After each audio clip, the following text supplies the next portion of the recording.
How to add a document to home screen on iPhone. Subscribe for more quick tips.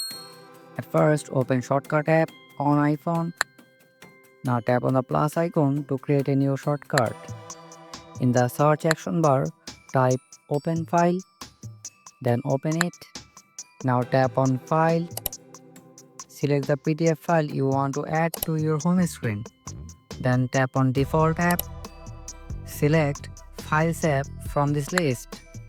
Tap on the file name at the top. Tap rename. When you are done, tap on tick mark. Tap on the file name again.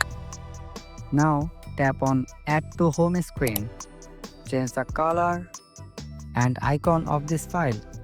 Then tap on add at the top. Your shortcut is ready. Tap to open it and see the PDF file is opened. And that's it.